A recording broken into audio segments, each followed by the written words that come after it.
Dando sequência às entrevistas com os candidatos ao governo do Paraná neste ano, eu recebo aqui no estúdio da CBN Samuel de Matos, do PSTU, que lançou o candidato depois das convenções partidárias, confirmação e registro de candidatura.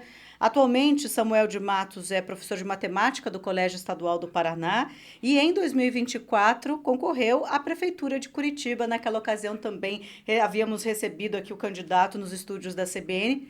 E, como tradição, estamos repetindo esse processo nessas eleições em 2026. Candidato, seja muito bem-vindo, é um prazer tê-lo aqui conosco. Muito obrigado, Joyce. Agradecer primeiramente pelo espaço, que é muito importante para a gente estar conversando um pouco aí com a audiência, ou seja, com os eleitores. Bom, candidato, vamos falar um pouquinho do motivo do senhor ter sido, escolhido também pelo seu partido, de ter colocado seu nome para a candidatura. O senhor vem numa trajetória de colocando o seu nome, mas por que ser candidato ao governo do Paraná?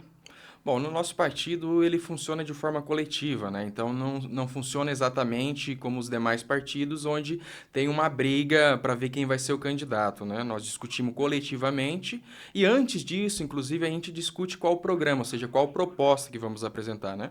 Então eu não estou aqui representando o programa do Samuel, mas é o programa que o PSTU está apresentando para o Paraná e para o Brasil, né? Com o candidato Hertz, que é o nosso candidato aí à presidência. Então, é uma escolha coletiva do partido e eu estou só cumprindo essa tarefa, vamos dizer assim, para representar o partido. Candidato, em relação ao que vai ser proposto pelo PSTU nessa candidatura, na educação, por exemplo, nós tivemos várias mudanças, vários projetos novos, vamos colocar assim, nessas últimas gestões, como as escolas cívico-militares, como parcerias com a iniciativa privada.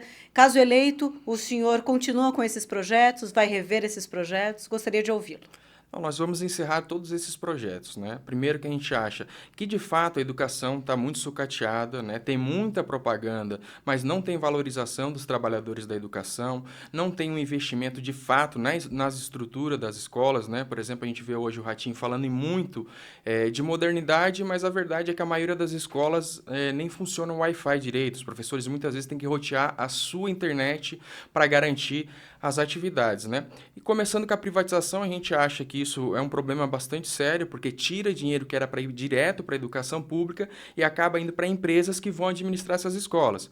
Inclusive, nós temos 39 escolas que está sendo administrada pelo grupo SOA, que é inclusive ligada ao Jorge Paulo Lema, que é o cara que deu o rombo lá nas lojas americanas, né? Então, esse negócio de privatização, para a gente, como a gente tem falado, é um roubo legalizado, porque tira dinheiro do setor público e joga para o privado, né? E a gente entende que muitos pais, às vezes, acabam achando que isso vai melhorar pelas condições que as escolas estão enfrentando hoje, né? Mas queremos dizer para os pais que não melhora, não é isso que vai melhorar a qualidade da educação, né? Assim como a militarização, que, na nosso ver, também mais uma propaganda do que qualquer coisa, porque a escola militar, né, muitos pais acham que o quê? Vai ser igual à escola da polícia militar, que tem uma estrutura de fato muito grande, com várias modalidades, enfim. Não, a escola militar do governador Ratinho Júnior é você colocar 2 ou 3 policiais aposentados para colocar os alunos em fila e entrar em sala de aula. Inclusive ganhando uma gratificação de mais de R$ 5.000, são R$ 5.500, além da aposentadoria, né?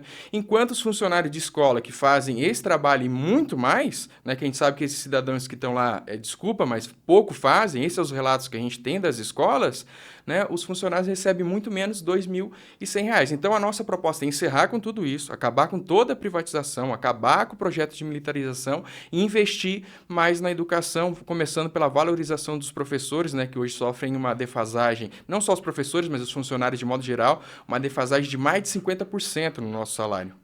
E, candidato, além da questão da educação, qual o gargalo que o senhor consideraria hoje sobre o Estado? Qual seria a grande questão, a grande intervenção hoje necessária e qual o senhor começaria, caso eleito governador do Paraná?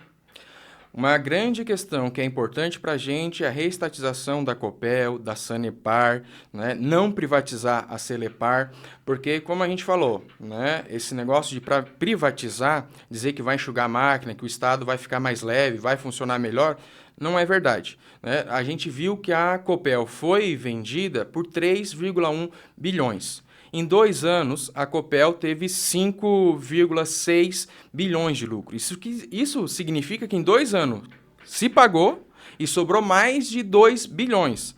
né? Então, são recursos que poderiam estar, né, voltados para melhorar a qualidade de vida do conjunto da população, inclusive barateando a energia elétrica para os mais vulneráveis, para os pequenos e micros empresários que precisam de mais aporte, né? Assim como a Sanepar também, que hoje, né, é sociedade mista. Então, a Sanepar, por exemplo, distribui em média aí, nos últimos 5 anos 450 milhões aos seus acionistas, né? Ou seja, acabam lucrando em cima disso. E o problema da privatização, né, e terceirização de modo geral, como a gente está vendo agora esse problema aí do governo que uma empresa não pagou o salário dos funcionários, isso é normal, porque a privatização, por um lado, é isso, né? Você paga uma pessoa para fazer a mediação do serviço. Então, essas empresas, não é uma questão moral, mas no capitalismo, ninguém faz nada de graça. Essas empresas que vão fazer esse meio de campo, elas vão querer lucrar. E para lucrar, acabam fazendo o quê? Contratando pessoas com péssimas condições de salário, de condições de trabalho, são empregos precários, né? Porque são empregos, na sua grande maioria, temporários, enfim, que não tem garantia nenhuma. Muitas vezes essas empresas fecham, enfim, e somem, e os trabalhadores ficam, né, sem salário. Então, para a gente é fundamental, né, isso expropriar de fato. Nós não estamos dizendo aqui que comprar ações de volta da Copel, a gente acha que não, acha que é inadmissível que aconteceu esse negócio da privatização, ou seja, em 2 anos se pagar a empresa e sobrar bilhões. Nós não estamos falando de R$100, R$10, estamos falando de bilhões, né? Então é inadmissível que esse tipo de coisa aconteça, inclusive na compra, né, tem um pezinho aí do Banco Master também na compra, que já teve investigação sobre isso. Então, a gente quer expropriar essas empresas e colocar elas a serviço da população, até porque são empresas estratégicas. Nós estamos falando de energia, né? A Celepar, por exemplo, que o Ratinho quer privatizar agora. Nós estamos falando de dados, sabe? Nós estamos falando de hoje que é tratado como uma verdadeira mina de ouro, que é você ter os dados, né? Inclusive, a possibilidade de colocar dados do Estado na mão de uma empresa privada, né? Então, a gente acha que, inclusive, tem que aprofundar o desenvolvimento da Celepar para, inclusive, a gente avançar em tecnologia e isso, né, melhorar a vida da pessoa, não com o objetivo de ter lucro, né? Então, o nosso programa, ele parte de uma visão da sociedade. A gente parte de uma visão da sociedade que hoje a gente já produz muita coisa, tem muita capacidade produtiva, e que a gente tem, com essa capacidade produtiva, a gente poderia oferecer uma vida para o conjunto da população com mais qualidade. Mas a gente precisa enfrentar o sistema, que hoje é um sistema que tudo é produzido, tudo é feito visando o lucro e não melhorar a vida das pessoas. Aqui na CBN eu converso com o candidato ao governo do Paraná, Samuel de Matos, do PSTU. Estamos aqui neste momento fazendo essas entrevistas com todos os candidatos com o objetivo de apresentá-los a você, ouvinte da CBN, e desta maneira eu também converso com o Samuel de Matos. Candidato, em respeito até mesmo sobre economia, sobre estímulos, né? O senhor pretende, ou no seu plano de governo, tem que tipo de estímulo à economia, ou que tipo de ação de economia que o senhor acha e julga necessário aqui para o Estado, que vai terminar com dinheiro em caixa, né? Vai terminar com esse tipo de panorama, mas o que o senhor pretende colocar como projeto do senhor mesmo para a economia do Paraná? Bom, o que a gente fala em economia, eu posso dizer, por exemplo, que é muito relativo. Por exemplo, a gente tem dados que no último ano o Paraná teve o crescimento do seu PIB 22% acima da média nacional. É um grande crescimento do PIB, é a 4ª economia do país, certo? Agora, isso, veja bem, isso não se reflete em melhores condições de vida para a população. O Paraná, por exemplo, é um estado onde o agronegócio é muito forte, mas quem vai no supermercado sabe que a gente fica pesquisando promoção, fica indo no mercado no dia da fruta, no dia da carne, para tentar fazer com que o salário chegue ao final do mês. Porque, veja bem, economia, estamos falando de como vivem os trabalhadores. 31% dos trabalhadores ocupados do Paraná recebe até um salário mínimo, ou seja, são R$ 1.512. 38% recebe até 2 salários mínimos, um pouquinho mais de R$3.000. Como que se vive com um trabalho, com um salário desse, certo? Então, quando a gente fala em economia, a gente quer olhar, de fato, para as condições de vida dos trabalhadores e não só quanto o PIB cresce, quanto as estatísticas, porque essas estatísticas têm muito mais a ver com os grandes empresários, com os grandes negócios. E daí que eu acho que entra o nosso programa, né? Como eu falei, porque o nosso programa para o Paraná é um programa de extensão do programa que nós estamos apresentando a nível nacional. E nós achamos que os principais ramos, os ramos mais estratégicos do país, eles têm que ser todos expropriados e colocados a serviço de desenvolver melhores condições de vida para o conjunto da classe trabalhadora, para quem de fato produz toda a riqueza, né? Como aqui, por exemplo, expropriar as grandes empresas, acabar com a isenção fiscal, isso é outro problema, veja bem, o Ratinho nos últimos 3 anos ele deu 56 bilhões de isenção fiscais no Estado, certo? Isso é quase 80% da arrecadação de um ano do Estado. Então, é por isso exatamente que falta verba para a educação, né, que falta verba para a saúde, que é outro problema bastante sério que a gente tem na saúde, né, as filas e tudo mais, que é muito diferente da propaganda que o governo coloca. Então, para a gente tem a ver com colocar os principais ramos da economia sobre o controle dos trabalhadores, sobre o controle do Estado e planejar essa economia. A gente, como eu já falei, a gente acha que tem condições produtivas para produzir condições para todo mundo viver de uma forma digna. A gente falta organizar isso de uma nova forma. Candidato Samuel Matos, o senhor mencionou a saúde, um dos pontos que hoje existe questionamento, mas que não só o Paraná, mas o país de maneira geral não alcança mais, são os índices de vacinação, a cobertura vacinal. Caso eleito, o senhor também pretende agir de que maneira para a população voltar a aderir, por exemplo, à vacinação de maneira mais intensa? Bom, primeiro que a gente tem que combater todas as mentiras, as fake news, né, que são espalhadas, e fazer uma campanha de conscientização muito séria. Né?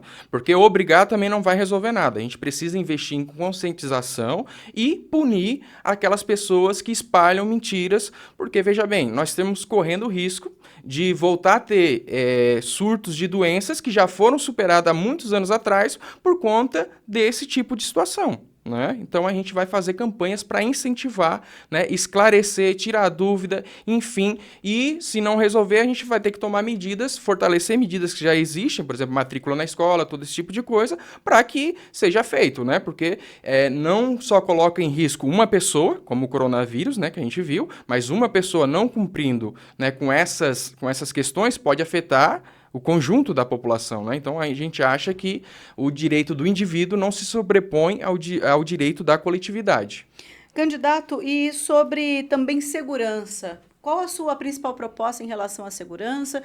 Nós temos uma ameaça, vamos colocar assim, no país todo com a questão do crime organizado, com as facções. Como é que o senhor vê isso e qual seria a sua proposta? Bom, de fato é isso, né? O crime organizado virou uma organização capitalista ilegal que se mescla com o legal, como a gente viu nas operações aí que fez busca e apreensão na Faria Lima, que lava o seu dinheiro, né, em diversas empresas, instituições, entranhada inclusive em muitos governos, infiltrado dentro de governos, dentro de Assembleia Legislativa, como a gente tem visto agora no Rio de Janeiro, que é mais, né, o Rio de Janeiro é uma coisa mais vamos dizer assim, mais descarada, né? mais escancarada, mas isso se tem lá, a gente sabe que tem no país todo, né? Então, é isso, né? Um crime organizado. Então, pra gente, e o problema é o seguinte, pra gente tem que investir fortemente em inteligência e na raiz dessas organizações, que é o quê? O financeiro. É pegar onde eles lavam o dinheiro, onde eles fazem todo esse processo, né? Inclusive avançar também na organização. A gente também tem uma proposta que é bastante polêmica e tal, que é o trato como a polícia é feita hoje, né? A gente quer tem a proposta de criar uma polícia única, civil, né? Deixando de existir a polícia militar, porque a gente acha que tem problema na polícia militar, a gente acha que acaba virando uma instituição que muitas vezes acaba reprimindo a população nas periferias, porque ela tem uma formação, e nosso problema não é com os indivíduos, com os policiais, mas a lógica de como funciona a polícia militar, né? Que é isso, é para defender a propriedade privada, enfim, ataca a greve, piquetes, luta dos estudantes, enfim.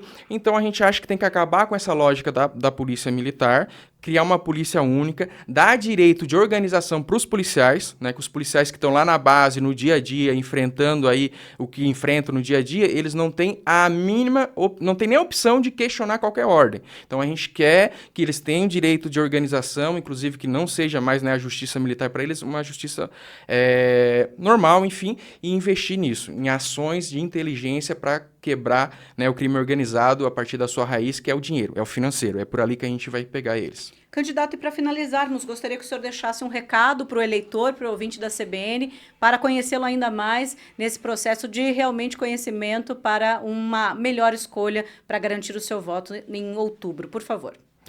Não, primeiramente, Joyce, primeiramente não, né? Novamente agradecer o espaço.